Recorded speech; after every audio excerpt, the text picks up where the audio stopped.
My name is Francesca. I've been married for 6 years, and my husband Brandon and I have a 4-year-old son named Joey.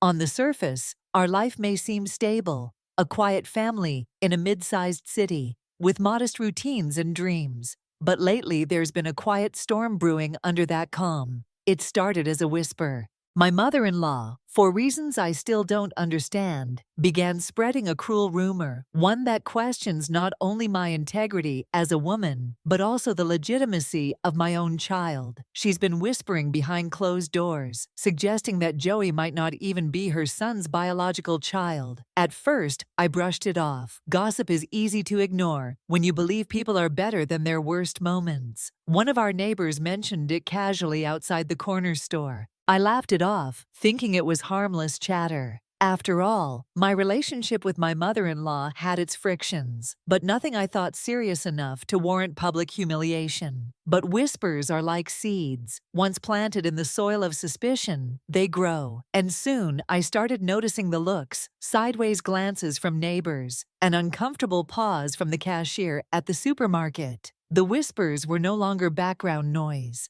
They had become a hum that followed me everywhere. That's when I began to feel a shift, a kind of psychological unease that sits beneath the skin. In psychology, we call this gaslighting through social triangulation. When someone creates doubt in your reality by recruiting others into their narrative. My mother-in-law didn't confront me directly. Instead, she fed a web of doubt and watched it spread. Then came her strange behavior. She began pulling Joey close, inspecting his face like a forensic analyst.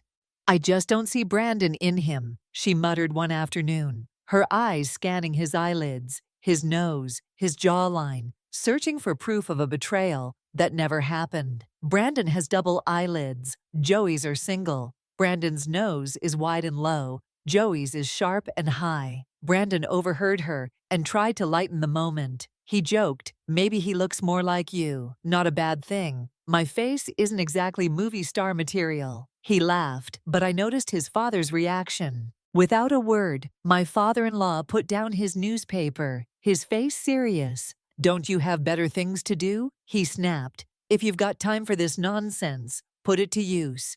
She said nothing, just pursed her lips and walked away. It should have ended there, but some wounds don't bleed. They bruise deep and silent.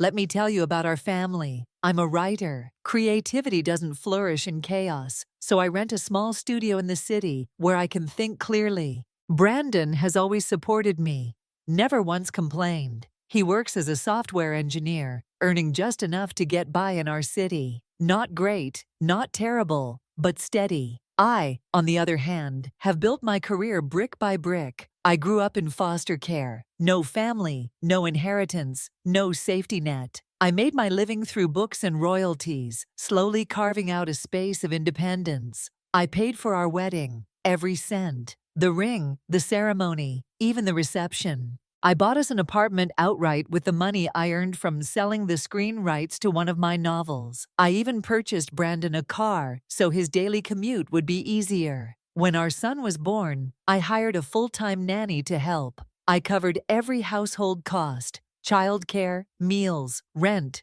clothing. Brandon's income mostly went toward dinners and social events with his friends. Financially, I carried us. Now, I don't say this to seek praise. I say it because many women are quietly shouldering entire lives while being questioned, belittled, or erased. I thought having a child would bring us all closer. And at first it did. Brandon's parents moved in to help. Even his younger sister, who rarely visited before, began dropping by every weekend with her husband and child. The house was full of laughter, chaos, and love. For the first time, I thought, maybe, just maybe, I had a family. But there's a painful truth in psychology. Belonging is not the same as being accepted, and acceptance that comes with conditions is just performance in disguise. My father-in-law eventually started warming up to me. Occasionally, he even transferred money into my account. Not that I needed it, but it felt like a small gesture of recognition. Still, I always remembered what Brandon told me before we married.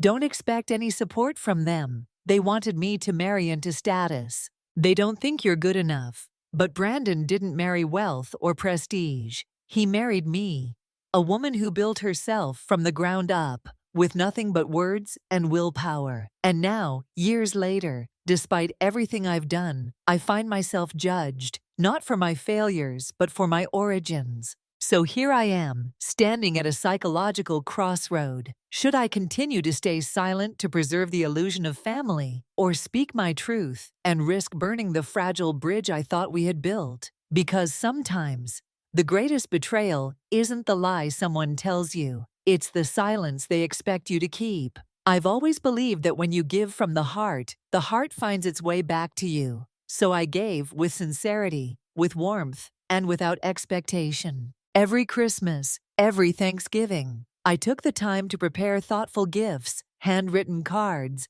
and soft winter clothing. For Brandon's sister and her child, I never held back. Designer handbags, toys, even jewelry. If it brought them joy, I was glad to give. In my mind, we had finally become a family, not by blood alone, but through kindness, shared meals, and years of effort. But betrayal rarely announces itself with thunder. It slips in during celebrations. It was Joey's 4th birthday. The house was full, balloons dancing in the air, children laughing. And then, out of nowhere, Brandon's sister made a remark in front of everyone. "You know, Joey doesn't look anything like my brother." Laughter followed, light but loaded. I kept my smile steady. "Sons often take after their mothers," I replied.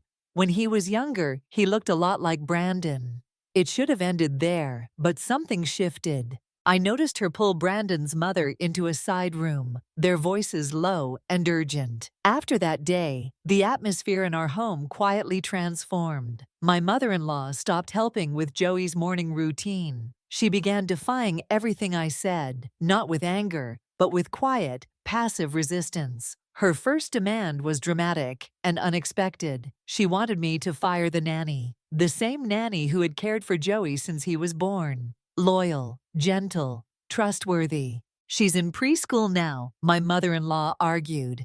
"I can take care of the meals. No need you to waste money. Money doesn't fall from the sky, you know." Katrina, her daughter, who always seemed to arrive just in time for dinner, quickly joined in. "She's right, sis. Nannies are risky. Let mom do it. She cooks well. She's family. It'll save money." There's a pattern in manipulative family systems, emotional alliances. It's when people band together to control through guilt and unity, forcing others to conform or be alienated. And I was being cornered. I didn't raise my voice. I simply looked Brandon's mother in the eyes and said, "If it's about the cost, I'll continue paying. I don't have time to care for Joey myself, and I trust our nanny. She's a professional." That was when the mask fell. She dropped to the floor, wailing, kicking, sobbing uncontrollably. It was a spectacle, a performance, a masterclass in emotional manipulation. And right on cue, Brandon walked in. Instead of asking what happened, he let her tears dictate his judgment. "Why are you arguing with my mom again?" he asked, frowning at me.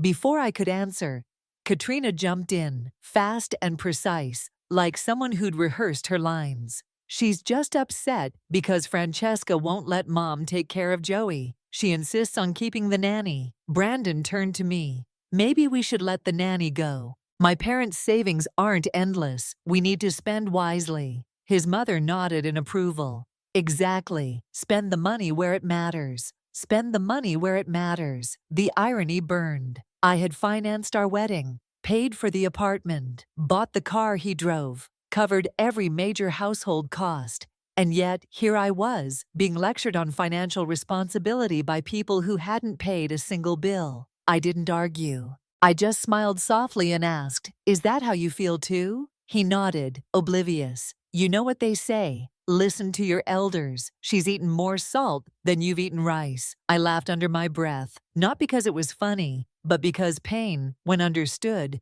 transforms into clarity. After the nanny left, the consequences came quickly. My father-in-law, realizing that full-time childcare wasn't as easy as it sounded, quietly packed up and returned to his hometown, leaving my mother-in-law in charge. At first, she embraced the role. She woke up early to shop at the local market.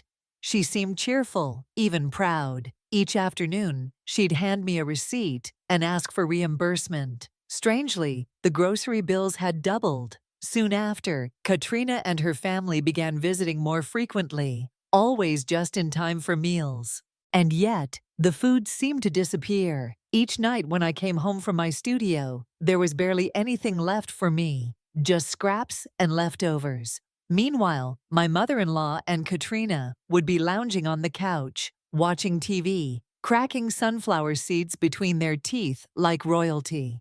Katrina's husband would be sprawled in the massage chair I bought, scrolling TikTok, completely at ease. I'd barely step through the door when I'd hear her say, without looking up, "There's food in the kitchen. Heat it up yourself." At first I told myself not to take it to heart. But the truth is, emotional neglect isn't always loud. Sometimes it comes in the form of exclusion, of unspoken hierarchies, of being made to feel like a guest in your own home. And that's what I was beginning to realize, not just about my mother-in-law, or Katrina, or even Brandon. I was waking up to the silent war beneath the surface, the war between those who take you for granted and those who quietly choose their dignity. I was too tired to argue. I just ordered takeout for myself. But as the days passed, and this routine didn't change, I started to think something's not right. I remembered then the small peephole camera I'd installed in the living room ages ago. Quietly, I reviewed the footage there.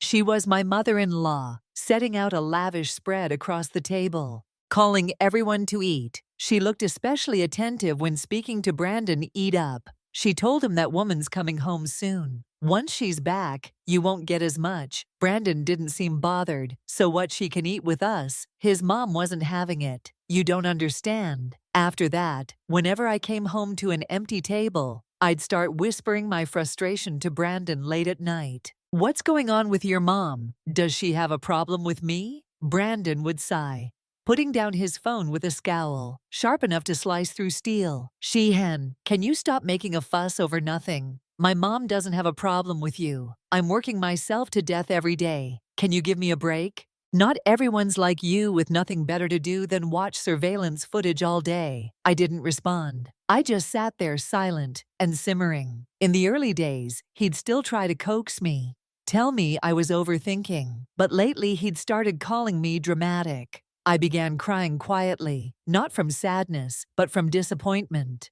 And as the disappointment followed up, it started turning into something else, something colder, heavier. I began thinking about divorce. And when disappointment builds high enough, you stop feeling disappointed at all. You just feel done. Then came this morning, when I was dropping our son off at school. The Cold War between us, that had been smoldering for weeks, finally burst into flames. I gently reminded our son, "Don't forget to say goodbye to the doorman." My boy beamed up at the older man by the gate, "By Grandpa." He said brightly, and that one innocent moment, it changed everything. The old security guard gave us a warm grandfatherly smile. "Goodbye, Joey," he said gently, his voice full of affection. I watched my son run toward the kindergarten gates, beaming with joy and excitement. With a soft sigh, I turned and walked away, ready to begin another busy day at the studio. Dropping Joey off was always a moment of bittersweet calm, a small pause before diving into work. But when I came back that evening to pick him up, something was different. Joey's eyes were red and puffy, as if he'd been crying for hours. His little face was troubled, and he clung to me tighter than usual. I asked his teacher what had happened. She gave a vague response, saying Joey had a disagreement with some other children. But no matter how I pressed, she didn't explain what had really gone on. The truth felt just out of reach. As we left the school, Joey buried his face in my arms, sobbing quietly. When we passed by the security booth again, the old guard gave a strange, almost sorrowful smile. His voice had changed too. "Joey, oh Joey," he muttered with a sigh and a hint of pity in his tone. I looked at him confused. Something wasn't right when he saw me. His expression shifted. His eyes were sharp, filled with suspicion and a trace of contempt. As I walked closer, he let out a heavy sigh, said that, "Poor boy, I feel bad for him." My heart sank. What did he mean by that? Joey walked slower than usual on the way home. Then suddenly, he looked up at me with his small, serious face and asked, "Mom, do Grandma and Grandpa and Daddy not like me?" I knelt down beside him, my heart tightening at the sadness in his voice. "Of course they like you, Joey," I said gently. "You just had a little disagreement with your friends. That happens sometimes. But it doesn't change how your family feels about you, I promise. And if you want to tell me what really happened, I'll help you figure it out, okay?" Joey looked at me for a long moment, then whispered something that made my blood run cold. "They said, I'm not Daddy's real son," he said, his voice trembling. "They said, you had me with another man." Those words hit me like a bolt of lightning. I looked down at my dusty little boy, noticing for the first time the faint red marks on his face. Rage boiled inside me. "Who said that?" I asked, my voice tight in my mind. I was already preparing for war, ready to storm into that school the next day and tear down anyone who dared speak such lies about my child. But Joey just looked at me and said quietly, "Grandma said it, and Auntie too. My cousin calls me a bastard all the time when no one's around." The fury I'd felt moments ago vanished only to be replaced by a deeper, colder kind of anger, a different kind of hurt, one that came from betrayal. I never imagined that the sharpest knife would come from those closest to me, my own family. I had let my husband's sister, her useless husband, and their video game addicted son live in our home. I cooked for them, cleaned after them, cared for them like my own, and behind my back. This is what they said about me and my child, and my mother-in-law. No wonder she changed the moment my father-in-law passed. I had thought she was just grieving, or maybe distant without him around. But now I saw it clearly. She believed I cheated on her son. She thought Joey wasn't really her grandson. A chill ran through me. My heart felt hollow. I looked at Joey again, gently holding his arms. "Are you sure Grandma said that?" I asked, almost pleading. He nodded. "Grandma and Auntie both said it." I didn't say another word. I bought some candy, then headed straight for the kindergarten, near the school. A group of parents and children were milling about buying snacks and chatting. After school, I contacted Joey's teacher and asked her to help me get in touch with the parents of the children who had fought with my son. One by one, I went from family to family, holding Joey's hand tightly. The parents were polite, even gracious. They didn't show any hostility. But then I saw a few older women nearby, women who often gossiped with my mother-in-law. Their eyes darted away as soon as they saw me. They muttered as they passed, "She's shameless. Poor Brandon. Stuck with someone like her. Look at her pretty face like that. No wonder men fall for her. She says she's a writer, please. Probably just a bar hostess." My fists clenched. I wanted to scream. But before I could speak, one of the parents turned to the older woman and said sharply, "Mom, please stop talking like that." Even they were ashamed. I stood there fuming, but calm on the outside for now. What mattered most was Joey. I would protect him no matter what it took. Those old ladies were fuming, their eyes wide with indignation. One of them barked, "You think I'm making this up?" Her own mother-in-law said it. Another chimed in, heard her sister-in-law, even caught it on video. Saw her in a coffee shop with some man arguing about child custody. She kept calling the boy her real son. "What kind of shameless talk is that?" snapped a third. I was furious, absolutely livid. No wonder my mother-in-law had been acting so strangely lately. She kept saying she was going out to buy groceries. But now I realized she'd been secretly following me around the BMW I bought with my writing royalties. My husband drives that to work. As for me, I usually walk or bike to my studio. It's healthier, and I like the quiet time. But lately, every time I turned my head, I had a nagging feeling someone was watching me. And sure enough, I'd catch sight of my mother-in-law lurking in the distance,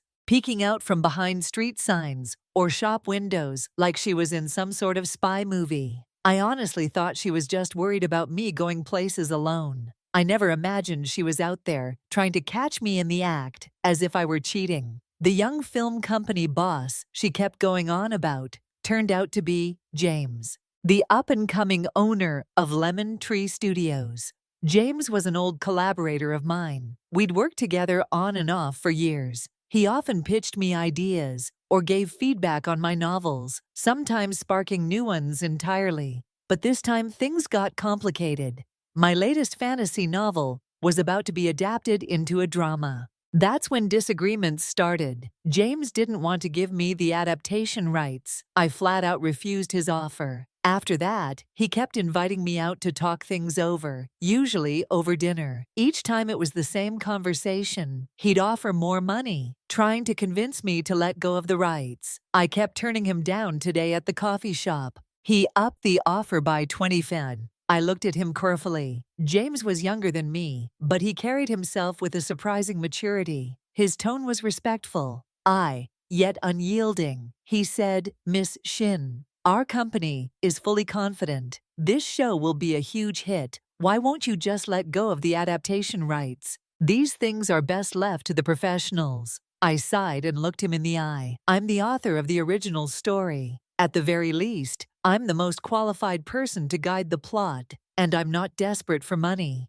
I can wait for a production company that values my input and lets me be part of the adaptation. That way I can answer to my readers with a clear conscience. James looked like he was about to say something else, but I cut him off, my voice rising with emotion. I was so angry. My words started tumbling out in a rush. Have you seen the mess your company made recently? Adapting books and completely twisting them out of shape? Who can even watch that stuff anymore? Then I pointed at him, practically trembling. Chen, this story is like my child. There's no way I'm handing it over to someone else. James let out a sigh. But it's my child too. From the moment I read your manuscript, I felt like it was part of me. Don't forget it was born from both our ideas.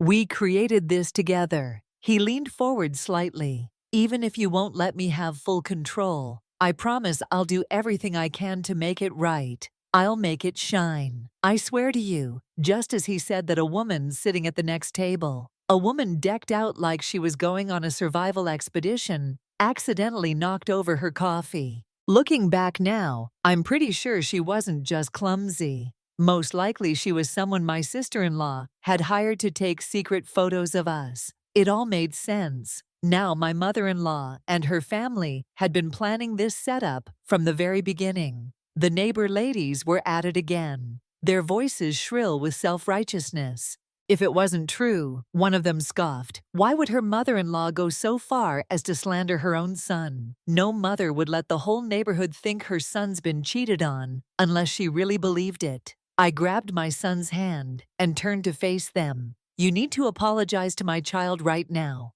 If you don't, I warned, I'll call the police and report you for spreading malicious rumors. The women's faces turned red with indignation. It was your own mother-in-law. Who said it? One shouted. Go argue with her. We are just repeating what she told us. I let out a cold laugh. You think I'm going to let that big-mouthed dolled woman off the hook? Don't worry. I'll deal with her as soon as I get home. But you are going to apologize to me and my son right now. My voice was firm. No room for argument, seeing me so fierce and unwavering.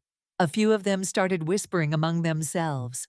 She always looked so gentle. Who knew she was this tough? Some of the more reasonable parents took the hint. They pulled their mothers and children aside and made them apologize on the spot. Of course, there were still a few who refused, but that didn't matter. I had drawn my line, and they knew better than to cross it again. She stood there yelling at me with her finger, nearly jabbing my face. If you think that kid is really Brandon's, my mother-in-law snapped, then prove it. Show me the evidence. Otherwise, don't expect an apology from me. I didn't back down. I crossed my arms and looked her right in the eye. It doesn't work that way, I said firmly. The one making the accusation is the one who has to prove it, not me. I didn't waste another word. I turned around, picked up the phone, and dialed 911 when the officers arrived. They listened carefully to what had happened. After assessing the situation, they gave those gossiping women a stern warning, reluctantly and clearly, with little sincerity. They muttered their apologies to me. Once it was all over,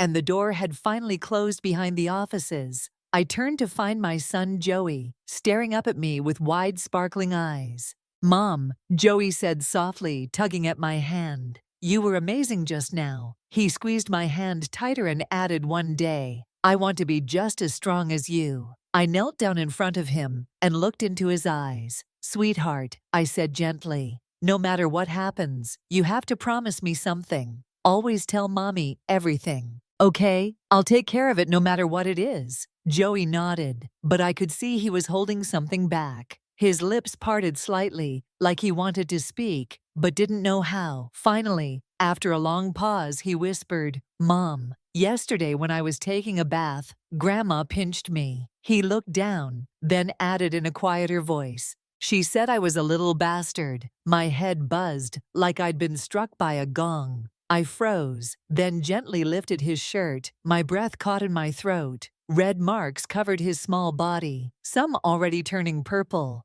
others raw with raised welts. A few even showed streaks of dried blood. My eyes burned. I swallowed hard and reached for my phone. I called Brandon, my husband Brandon. I said, trying to stay calm, "Did you know your mother hit Joey?" He was still at work, working overtime as usual. He didn't sound very concerned. "Isn't that normal?" Brandon replied. "Kids act out sometimes, and discipline is part of raising them, right? You know what they say. Spare the rod, spoil the child. My mom's doing it because she loves him." He paused, then added, "Don't make such a big deal out of it without saying another word." I took a photo of Joey's bruises and sent it to him. Moments later, Brandon's voice message came through. "Whoa, she hit him that hard." I didn't even respond to the message. I just said, "Get home now. This needs to be dealt with." I took Joey straight to the hospital. A nurse cleaned his wounds, and I took photos of everything, making sure every injury was documented. After that, we stopped by a nearby McDonald's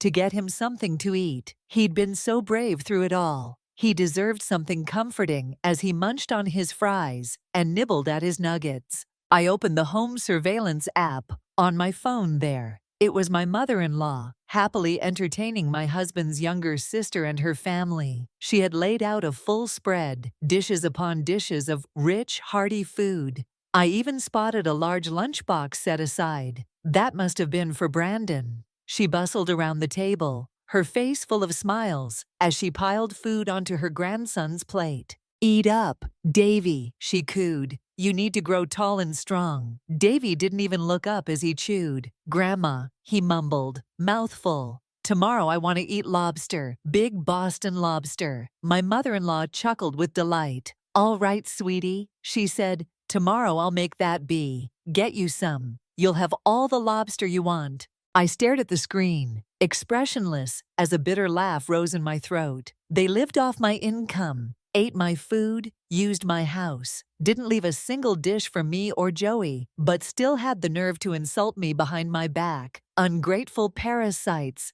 all of them. I backed up every single clip when Joey and I got back to our apartment complex. The night was calm. No one had called. No one had checked in. No one had even bothered to ask if we were safe. As we walked into the courtyard, I saw the local ladies wrapping up their evening dance session. You know, the kind middle-aged women with toddlers in tow, chattering in small circles as the music faded out, and right in the middle of it, my mother-in-law surrounded by them like a star performer. Her hands moved animatedly as she spoke. "I just don't know what to do with that daughter-in-law of mine," she huffed. "She's never home, always out and about, sometimes doesn't even come back for the night. She's got all kinds of people coming in and out of her studio all day long." Brandon's mother said with a sear, her voice loud enough for everyone at the park to hear. "And plenty of them are men too. I swear there's something shady going on between her and those guys." She sighed dramatically and continued, "If little Yaya hadn't told me the other day that Joey doesn't even look like my son, I wouldn't have started suspecting anything. But now, oh Lord, how could I be so unlucky to have a daughter-in-law like this?" When I heard her words, a cold shiver ran down my spine. Until that moment, I had always thought she was just making harmless jokes, maybe gossiping a bit like mother-in-law often do. But now I saw the truth. She wasn't joking at all. She was spreading rumors, exaggerating stories, and turning whispers into poison. The other elderly women round her started whispering among themselves. One of them muttered, "Well, you know, women should behave. Your daughter-in-law looks so decent at first. Who would have thought?" TSK, TSK, another chimed in. "Once a woman starts making money, she becomes just like a man no good." A third added, "You'd better keep her in line if she's making that much and you don't speak up. Now, it'll only get worse later." One lady, perhaps trying to sound fair, said gently, "But let's be honest here. Your daughter-in-law pays for almost everything in the house. You might want to just turn a blind eye." Someone else mumbled, "She's actually quite capable." But Brandon's mother gave a bitter snort. Capable? She snapped. "She's only got one kind of ability, the kind between her legs.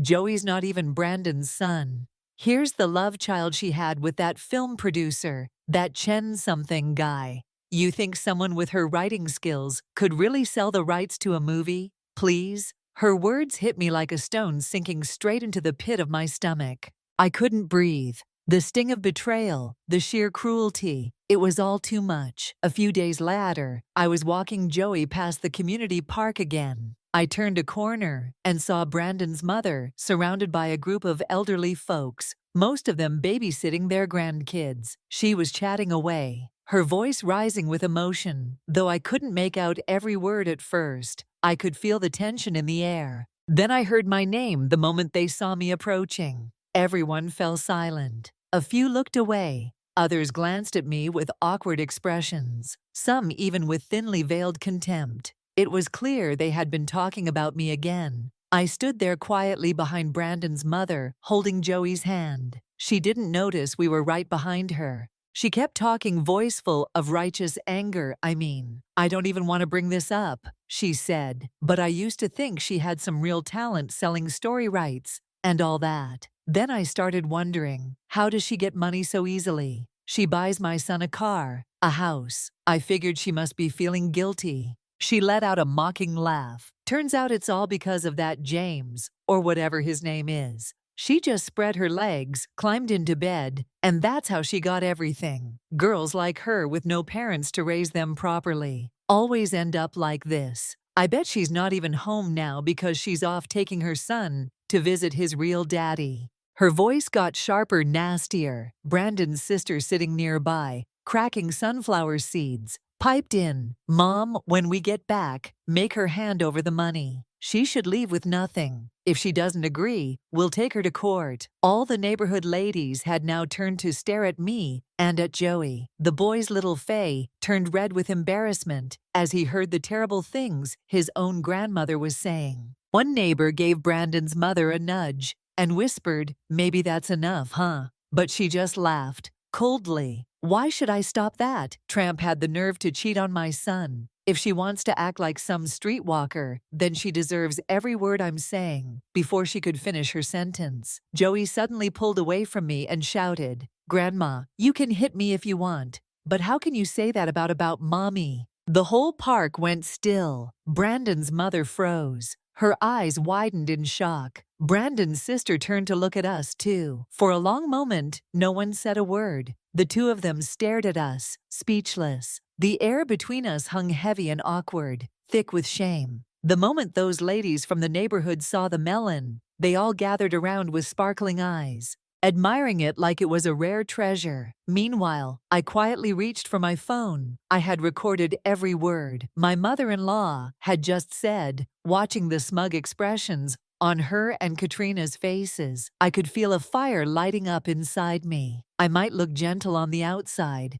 but I've never been a pushover growing up in a group home. I learned to protect myself and those around me. I had to toughen up early on, and I became something of a leader among the kids later, after receiving a good education and stepping into the professional world. I started wearing a mask of politeness, a softer front, and after Joey was born, I genuinely wanted to be a kind, nurturing mother. I tried to be calm, tender, even when things got hard. But the truth is, the gentler you are, the easier people think they can take advantage of you. So I stopped pretending. I turned to my mother-in-law, my eyes brimming with tears. "Mom," I said, my voice trembling, "I don't know where you heard those awful rumors that Joey isn't Brandon's child, and now you are saying all these things in front of strangers, dragging me through the mud. It breaks my heart." I took a deep breath and continued, "Brandon barely makes enough to cover his own expenses. Everything we have, the car, the house, the electricity and water bills, even your daughter's family's meals, Joey's school, everything. I've been paying for all of it."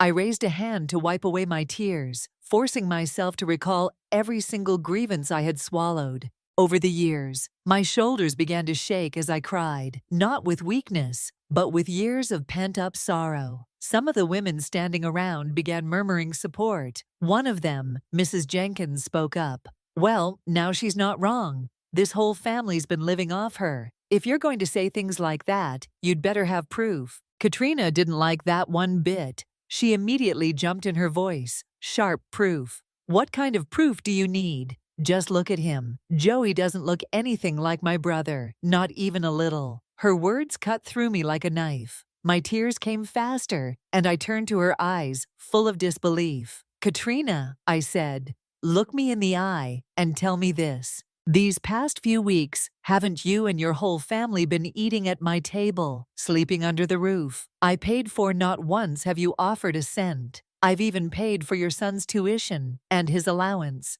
And you still have the nerve to say something like that at that." I pulled Joey into my arms and broke down completely. Then I took out my phone and showed the neighbors the surveillance footage I'd saved. I had clipped just the right moment. My mother-in-law's voice cold and biting. "Hurry and eat. Don't leave a single bite for that little tramp and her bastard kid tomorrow. Make her buy you a lobster from Boston. She won't even get to touch the tail." Gasp spread through the crowd the ladies exchanged. Shocked looks one of them misses. Cooper couldn't help blurting out, "Oh my goodness, that's just cruel. You are eating her food sitting in her house, and you can't even leave her and her child a meal. That's not right." I nodded, trying to steady my voice. "Diana, do you want to know why I've been eating out with Joey lately? It's because there's never any food left for us at home. We had to go get McDonald's." I paused, then gently lifted the hem of Joey's shirt. "Look at this. What kind of grandmother does this to her own grandson?" Bruises faint but visible marked his soft skin. I choked back more sobs. I hired a nanny so Mom could rest a little, but she insisted on taking care of Joey herself, said she'd feel better doing it personally. And I thought, well, he's her grandson no matter what. A tiger doesn't eat its own cub, right? I shook my head slowly, but I never imagined she could be this heartless. I looked around at the women, their faces tight with anger. These were the same ladies who would gather in the evenings with their grandkids dancing in the park, chatting about life. I could see the outrage building behind their eyes tonight. They wouldn't just be dancing, they'd be talking. I looked around at the bruises and welts on my son's small body pain, stabbing through my chest like a blade. I said aloud, my voice calm but sharp. "It's one thing to hit your own grandson, but what if one day you decide you don't like someone else's grandchild and pinch them when no one's looking?" The older women, standing nearby neighbors, most of them turned toward my mother-in-law with visible disapproval. One of them, arms crossed and eyebrows raised, said, "Unbelievable. What kind of person does that to a child?" Another shook her head and muttered, "From now on, I'd rather not have you around my granddaughter. Who knows what you might do?" A third woman added, "That daughter-in-law of yours may not be perfect, but what kind of grandmother lays hands on her own grandchild?" My mother-in-law's face turned an angry shade of purple. For a moment, she said nothing, her mouth pressed into a tight line. But then suddenly she erupted. "You can stop pretending," she snapped, pointing at me with trembling hands. "You've always been a flirt, that boy. He's not even my son's child." At that moment, my husband appeared. He came rushing toward us, his brow furrowed as he took in the circle of neighbors surrounding the scene. He hated being the center of gossip more than anything. His pride was paper thin. He lived off my earnings, ate the food I bought, slept under the roof I paid for, but he still acted like doing anything for me was a favor. I could see the storm gathering in his eyes. He was ready to lash out, ready to protect his ego, if not his wife or child. But before he could speak, my mother-in-law dropped to the ground, slapped her own thigh, and wailed for all the world to hear. "Oh, what sin did our family commit to end up with a woman like this?" She cried. "We waited so long for a grandson, and now it turns out it is not even our blood." Yes, I hit him. So what? I've been raising someone else's child, and I'm not even allowed to discipline him. Then, in a display, so dramatic, it felt like theater, she knelt in front of my son and began to bow repeatedly, her voice rising. "I'm sorry, Joey there. Are you happy? I apologize. Now go on and take your mother and find your real father." She threw herself forward, hitting her forehead on the pavement, slapping her own face for effect. I didn't even blink. This woman wasn't just cruel. She was dangerous. In her twisted world, humiliation was a weapon. And she didn't care if the blade hit her own grandson. As long as it hurt me more, I acted quickly. I scooped Joey into my arms and turned to leave, but just as I was about to walk away, I stopped. I knelt down, mirroring her so no one could say I was disrespectful. "Mom," I said gently, "I never meant to upset you. If you're upset, talk to me. Why jump to such terrible conclusions? I'm hurting too." She looked up, her eyes calculating, then narrowed. "If you really have nothing to hide," she said slowly, "then you'll take a paternity test." Her words hung in the air. People around us fell silent. I had no idea where she got the courage to say something like that in front of a crowd, but her tone was firm, and her eyes burned with conviction. "Joey isn't my son's child," she insisted, "and we need to prove it." I looked at her, my smile tight, cold. "Mom, think carefully. If we do this test and Joey is your biological grandson, you will never see him again, ever." She didn't even hesitate. "Fine," she said. "I accept that because I know Joey isn't mine." Her certainty made the crowd stir. Neighbors, who had remained neutral, started murmuring again, this time in agreement with her. Maybe they thought, where there's smoke, there's fire. I turned to my husband. My voice was calm, but my eyes held his. "What about you? What do you say? Should we go ahead with the test?" This was his last chance. I was offering him one final moment to stand beside me. But deep down, I already knew what I had to do. Whether he agreed or not, I would take the test, because that's the way the world works. Even if I didn't want to prove myself, I had to. If I refused, people would think I was hiding something, that I was guilty, and I couldn't allow that. Not for Joey, not for myself. But what I truly wanted was a clear stance from my husband. Just one thing, a firm, unwavering show of support. At the very least, I needed him to stand by me and our son. When my husband saw how resolute his mother was, he hesitated. He rubbed the back of his neck and said, Maybe you should just take a paternity test. That way, it'll settle everything once and for all. My mom can stop worrying, and it'll be better for you, for Joey, and for me too." As I looked at him, my heart sank. I knew right then he was already doubting me. I nodded slowly. "Fine," I said. "I'll take the test, but we're doing this properly. Everything will be in writing. All the neighbors are here. They can be witnesses." I paused to make sure he understood I was serious. "If it turns out Joey isn't your biological son, I'll leave immediately. I'll take Joey with me and walk away with nothing. No money, no car, no house. I won't ask for a single cent in the divorce." My husband turned pale. Panic flickered across his face. He'd been living off my income for years and didn't want to lose that easy life. The moment he saw how determined I was, his doubt began to waver. The more I spoke, the more confident he became that Joey was his son. After all, I turned to face my mother-in-law. "But if the test proves he's your biological grandson, then you'll never see him again. Not you, not your daughter, not anyone in this family. And I will file for divorce." Before my husband could say a word, my mother-in-law jumped in eagerly. "Deal." She yanked her son to one side and gave me a smug little smirk. "Don't worry, son," she said proudly.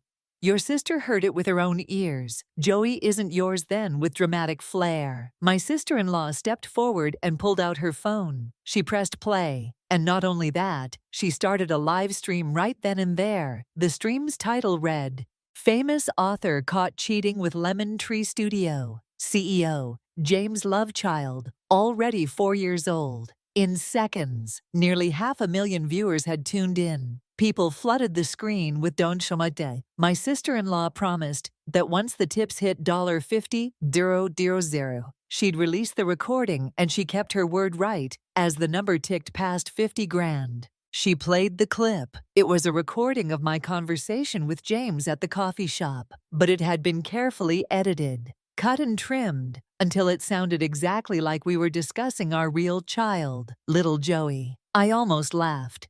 3 people repeating a lie can make it feel like the truth, but I didn't rush to explain before I could even open my mouth. My husband suddenly slapped me across the face hard. "You filthy whore," he screamed. "You really did cheat. Write the damn agreement." Now my cheeks stung. The force of the slap made my ears ring. Meanwhile, the live stream exploded. Now that's a real man. Finally, someone with backbone. But my fans were there too, and they were furious. Coward, living off his wife, and still dares to hit her, call the police. If that were me, I'd have kicked him to the curb already. I couldn't believe it. The man who used to whisper sweet things to me now looked like a stranger. Angry, violent, unrecognizable. Then Joey, my little boy, rushed in front of me, with his tiny fist clenched. "Don't you touch my mom," he yelled. "I'll kill you if you do." But he was too small, too helpless.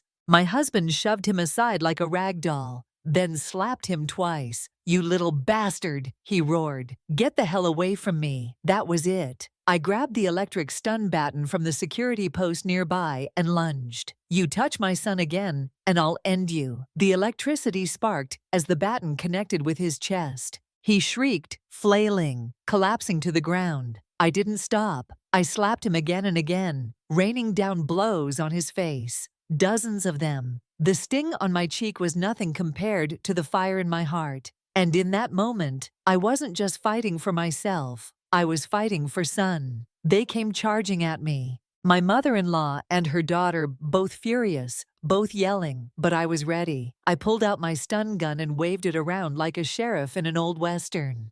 The electric crackle filled the air as I zapped toward them, and they scattered hands, flailing, shrieking, and shielding their faces. Then from my bag, I pulled out a can of pepper spray and let it loose. One good sweep across the room, and they were howling, rubbing their eyes, and stumbling around like clowns in a slapstick comedy. It was a ridiculous scene. Honestly, they thought they could out-scream me. Please, they should have done their homework. Back in the group home where I was raised, I wasn't just a kid, I was the queen bee.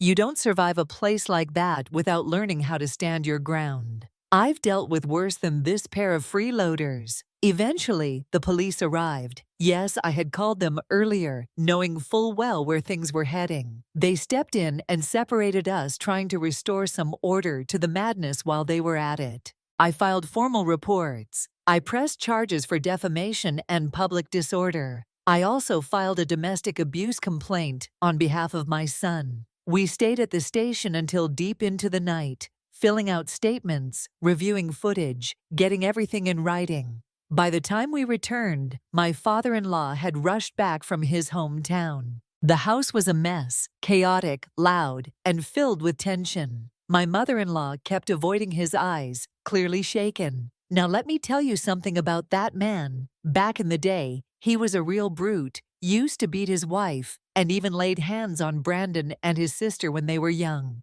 He only mellowed out after Joey was born. But now, seeing the storm brewing in his own home, his old temper began to flare. He glared at his wife and growled, "You old bat, looks like you've had it too easy. Time for you to remember who you are dealing with. Wait until we get back home. I'll deal with you." Then, right there in front of the offices, we put everything on paper, an agreement. If Joey turned out to be Brandon's biological son, they would pack up and leave the house without a word. No belongings, no arguments, just out. Meanwhile, my friend and publisher, Ethan, whose full name is Ethan Chen, had been helping me online. He went on a rampage on social media, defending me like a lion. But people still dug up photos of him and Joey at the amusement park. That's the curse of being in the public eye. Ethan's a well-known figure in the entertainment world, with plenty of fans, but even more critics. He tried to joke it off saying, "Joey's my son in spirit. He's the inspiration for my new book." But that only added fuel to the fire. Online commenters were ruthless.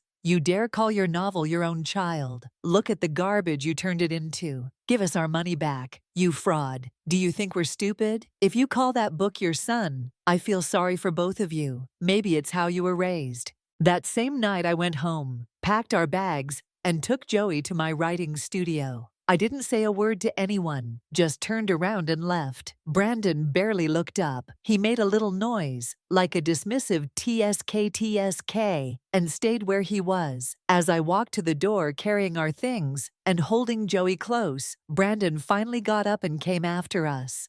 His mother, standing behind him, nudged him with her elbow and hissed, "Let them go. Who do they think they're scaring? We'll just find someone else later. Have a proper grandchild, one that really belongs to our family."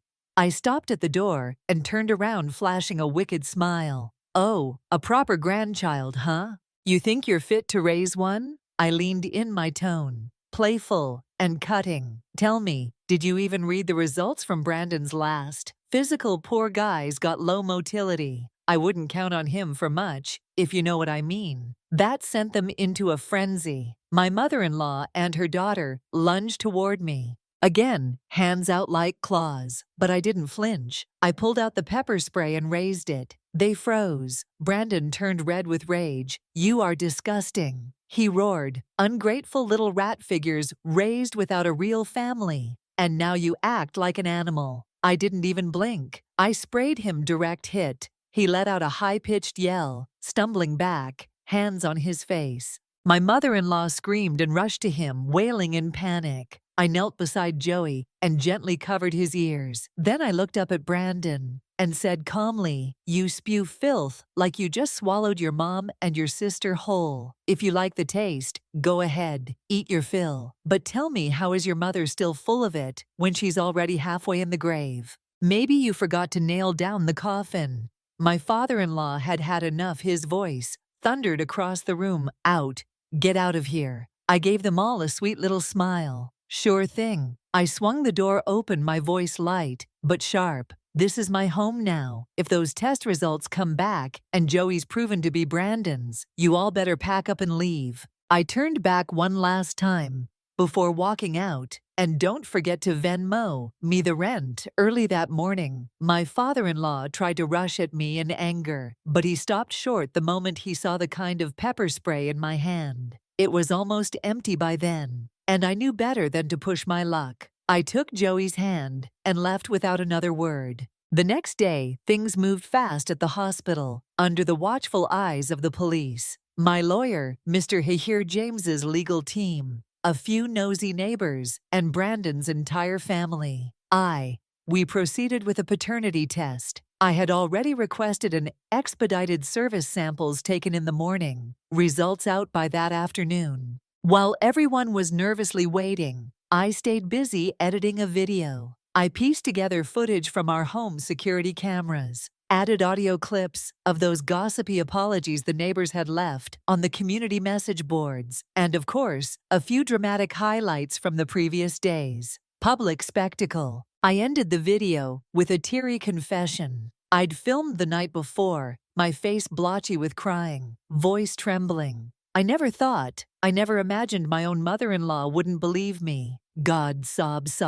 I thought about ending it all, but no more. I'm done. Time to rise again. Goodbye, Brandon. Meanwhile, Brandon's mother was glued to the hospital lab door, worried someone might switch the samples. What she didn't know was that one of the samples I submitted wasn't Joey's at all. It was Brandon's and his father's. That's why I had insisted on returning home the previous day to collect hair samples. You see, months ago during a routine family health screening, I noticed something odd. Brandon's blood type didn't match either of his parents. It was a small thing, but it planted a seed of doubt. I spoke to a doctor who told me that in cases like this, there was a 99% chance Brandon was not biologically related to his supposed father. So I had already commissioned 2 separate tests back then. One to confirm Brandon was indeed his mother's child, and the other to quietly confirm he was not his father's. I'd been holding on to that truth, waiting for the right moment, and that moment had arrived when the paternity test results were finally revealed. The room fell into stunned silence. Brandon's mother was dumbfounded. His father turned beet red, then without warning, smacked her across the face.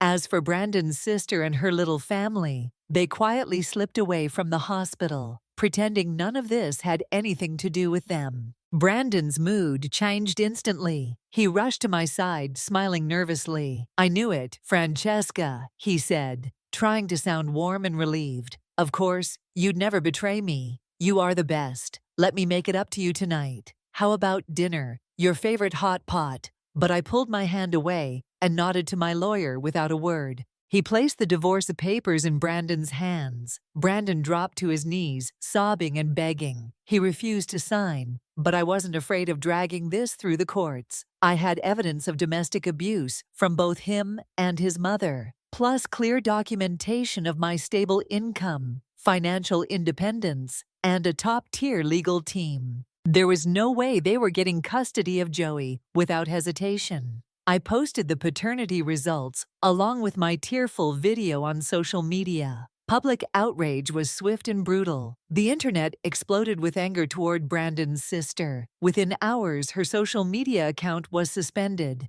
and all her online tips and donations were reversed. She was even charged and taken in for spreading false accusations. Brandon and his mother came crawling to my studio the next day.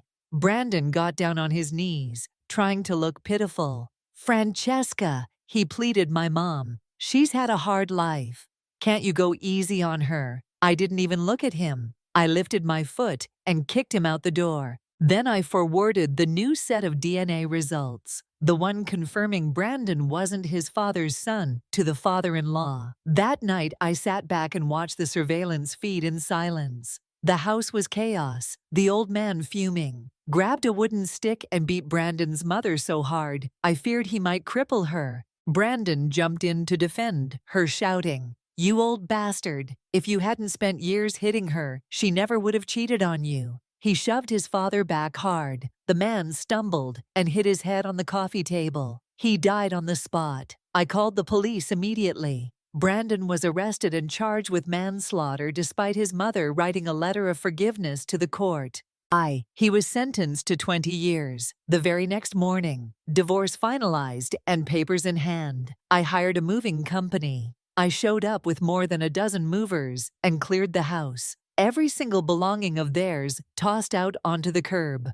As for packing bags, not a chance. Those things cost over $20 each. Let them find their own boxes. It didn't take long for Brandon's sister's husband to file for divorce either. And just like that, the storm passed. They say that before the divorce was even finalized, he secretly went and had a paternity test done, just to confirm whether the boy he thought was his nephew was actually his own son. The results turned out the child wasn't his after all. When Katrina's husband found out, he nearly lost his mind, furious beyond words. He almost stormed into the county jail to strangle her with his own hands. I still remember what he shouted that day, his voice shaking with rage. "You filthy woman! You are just like your mother. This family carries betrayal in its blood." As for my mother-in-law, she tried to stir up more drama, but her own troubles had only just begun. Her husband's family, Brandon's father's side, refused to stay silent. They were outraged by the scandal and refused to shield her. Things got ugly fast, and the man she had been secretly seeing the moment he heard about the paternity scandal, he vanished,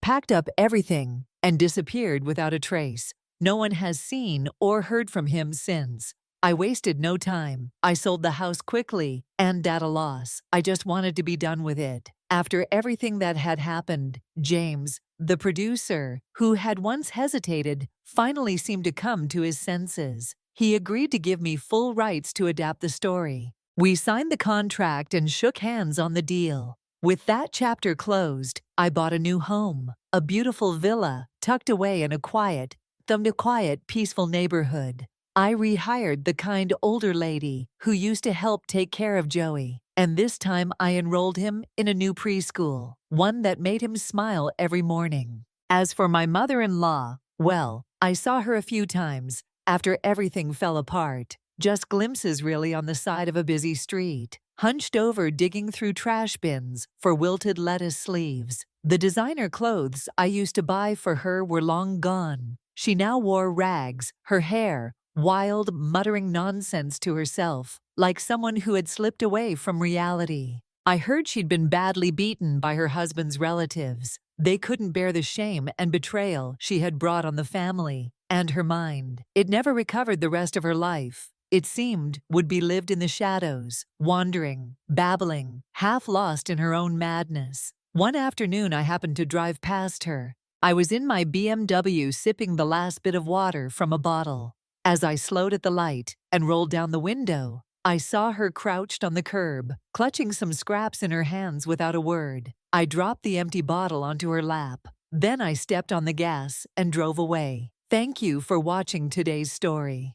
If you enjoyed this video, please give it a thumbs up and share it with your friends. We'd love to hear your thoughts in the comments below. So feel free to share your opinions and don't forget to subscribe to our channel for more great stories.